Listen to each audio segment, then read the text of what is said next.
ये वो लोग हैं जिन्होंने सहारा इंडिया में कभी पैसा इन्वेस्ट किया था, लेकिन मैच्योरिटी पूरा होने के बाद भी उनके पैसे वापस नहीं किए गए।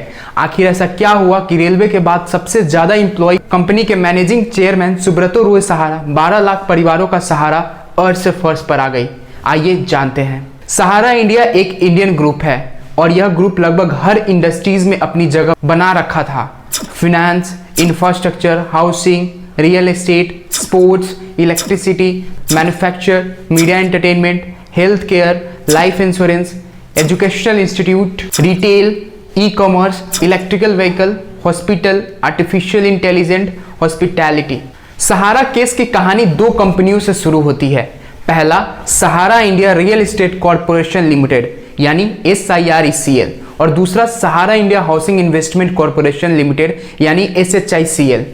आगे बढ़ने से पहले हम कुछ टर्म्स को समझ लेते हैं, जैसे IPO और DRHP। जब कोई कंपनी पहली बार अपने शेयर्स को आम लोगों के लिए जारी करती है तो इसे हम इनिशियल पब्लिक ऑफरिंग यानी IPO कहते हैं, और यह सब करने के लिए security exchange board of India यानी सेबी से परमिशन लेनी होती है, और उसके लिए कंपनी को सेबी के पास ड्राफ्ट हियरिंग प्रोस्पेक्टस यानी DRHP सबमिट करना होता है। DRHP में कंपनी की कुछ बेसिक डिटेल्स होती है, जैसे कंपनी की पास्ट परफॉर्मेंस, फाइनेंशियल डिटेल्स। उसके बाद ही सेबी डिसाइड करती है कि कंपनी को अप्रूवल देना है या नहीं। सहारा इंडिया के पतन की शुरुआत 30 दिसंबर 2009 से शुरू होती है, जब सहारा की कंपनी सहारा प्राइम सिटी IPO के लिए सेबी के पास DRHP फाइल करती है।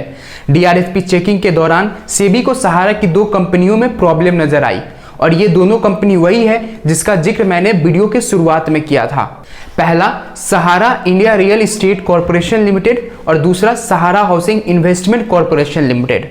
इन्वेस्टिगेशन के बाद पता चला कि SIRECL और SHICL 2 से 3 करोड़ इन्वेस्टर से 24,000 करोड़ रुपए OFCD के जरिए जमा किया गया था। इसके बाद सेबी ने सहारा के इन दोनों कंपनियों को OFCD के जरिए फंड कलेक्शन पर रोक लगा दी और 15% इंटरेस्ट के साथ पैसे वापस लौटाने को कहा।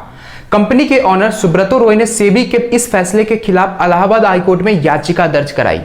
10 दिसंबर 2010 इलाहाबाद कोर्ट ने सेबी के इस इंस्ट्रक्शंस पर रोक लगा दी। अप्रैल 2011 इलाहाबाद कोर्ट ने फिर से सहारा को 15% इंटरेस्ट के साथ पैसे को रीपेमेंट करने को कहा। सुब्रतो रॉय ने इलाहाबाद कोर्ट के इस जुरिडिक्शन को सुप्रीम कोर्ट में चैलेंज किया। वहां पर भी सुब्रतो रॉय को फिर से धक्का लगा और उसे इन्वेस्टर्स को पैसे वापस करने को कहा गया, और उसके साथ OFSD होल्डर्स की सारी इंफॉर्मेशन सेबी के साथ शेयर करने को कहा, ताकि सेबी इन्वेस्टर्स को आइडेंटिफाई करके उनके पैसे उन्हें वापस कर सके। जिसके बाद सहारा ने 127 ट्रक डॉक्यूमेंट्स जिसमें OFSD होल्डर्स की डिटेल्स थे उसने सेबी के ऑफिस भेजा। सहारा ने सुप्रीम कोर्ट से कहा कि we are very stable company, whatever 24,000 crore rupees we have collected we have already invested. हमने प्रॉपर्टीज खरीद रखी है सब पैसों की, we can't repay back instantly. तो फिर सुप्रीम कोर्ट ने सहारा को 3 महीने का टाइम दिया। 3 महीने खत्म होने के बाद सहारा ने फिर से 3 महीने का एक्सटेंशन लिया, और ऐसा ही करके सहारा ने 3 महीने करके 4 बार एक्सटेंशन लिया, और ये पूरा 1 साल चला। तो फिर सेबी ने सुप्रीम कोर्ट से कहा कि आप सहारा को एक्सटेंशन मत दो, क्योंकि दीज पीपल आर फूलिंग अस। उसी के कुछ दिनों बाद सहारा ने सुप्रीम कोर्ट को लेटर लिखा और न्यूज़पेपर में ऐड दे दी कि सहारा ने सारे पैसे वापस कर दिए, लेकिन सुब्रतो रॉय के पास कोई भी रिकॉर्ड नहीं होने के कारण उसे सेबी को पैसे रीपे करने होंगे। सहारा ने सिर्फ एक किस्त सेबी के पास जमा किया था, बाकी के 2 किस्त जमा नहीं करने पर फाइनली उन्हें तिहाड़ जेल भेज दिया गया।